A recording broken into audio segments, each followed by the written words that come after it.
இதெல்லாம் யோசிச்சு நம்ம பொற்கோடிக்கு ராமசுப்பு சொன்னது ஞாபகம் வருதுங்க. சுந்தரியை ரொம்ப நாளாக பழி வாங்குறதுக்காக ஒருத்தன் காத்துக்கிட்டு இருக்கான் வெறி கொண்டு.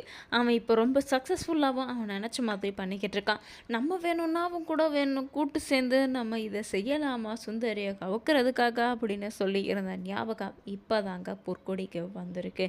அதனால் பொற்கொடி என்ன பண்ணுறாங்கன்னு பார்த்தீங்கன்னா, எப்படியா இருந்தாலும் சரி கார்த்திகை நான் போய் பார்த்துட்டு வரேன். அவன் கூட நான் கூட்டு சேர போகிறேன் அப்படின்னு சொல்லி சின்ன பொண்ணுக்குட்டியும் பொற்கொடிக்குட்டியும் சொல்லிக்கிட்டு இருக்காங்க. அப்போ பொற்கொடி என்ன சொல்கிறாங்கன்னு பார்த்தீங்கன்னா, நான் மட்டும்தான் போவேன், நீங்கள் வரக்கூடாதுன்னு சொல்லவும், சின்ன பொண்ணும் நம்ம ராஜப்பாவும் இருந்துக்கிட்டு இல்லை, நாங்கள் 2 பேரும் கண்டிப்பாக வருவோம், உனக்கு துணையாக நாங்கள் வருவோம், நீங்கள் எங்களை கூட்டிகிட்டு போய் தான் ஆகணும் அப்படின்னு சொல்லிட்டு எல்லாரும் குடும்பமாக சேர்ந்து கிளம்புறாங்க. அது மட்டும் இல்லைங்க, இவங்க எல்லாரும் போனாலுமே கார்த்திக் வந்து இப்போ முதல்ல உட்காந்து இவங்க கூட கூட்டு சேர்றதுக்காக தான் இவங்களாம் நம்மளை தேடி வரணும் அப்படின்னு சொல்லி காத்துக்கிட்டு இருந்தார். அப்படி இருக்கும்போது இப்போ கண்டிப்பாக கார்த்திக் இதுக்காக தான் நான் இவ்வளோ நாளாக காத்துக்கிட்டு இருந்தேன், ஆனால் இதுக்கப்புறம் நான் விட மாட்டேன் அப்படின்னு சொல்லிட்டு கார்த்திக்கும் நம்ம பொற்கொடியும் வந்து கூட்டு சேர்ந்துட்டாங்க. அந்த நேரத்தில் தான் நம்ம கிருஷ்ணா போயிட்டு கார்த்திகை வெளியில் கூட்டிகிட்டு வராரு. அப்போ போகும்போது ஒரு கொஞ்சம் முன்னாடி போயிருந்தாருன்னா கண்டிப்பாக நம்ம கிருஷ்ணா வந்து அங்கே நடந்துக்கிட்டு இருக்கக்கூடிய திட்டத்தை சதி திட்டத்தை நம்ம கார்த்திக் வந்து இன்னும் எந்த எண்ணத்தோட நம்ம வீட்டை நெருங்கி வந்துக்கிட்டு இருக்கான் அப்படின்ற விஷயம் நம்ம கிருஷ்ணாவுக்கு தெரிய வந்திருக்கும். ஆனால் அதிர்ஷ்டவதமாக இந்த பொற்கோடி அங்கேருந்து பேசி கிளம்புனதுக்கு அப்புறமா தான் நம்ம கார்த்திகை தேடி கிருஷ்ணா வந்துட்டு இருந்தார். ஆனால் கடைசி வரைக்கும் நம்ம கிருஷ்ணாவுக்கு தெரியல இந்த திட்டத்தோடு தான் இவங்க எல்லாரும் கூட்டு சேர்ந்துருக்காங்க அப்படின்றது.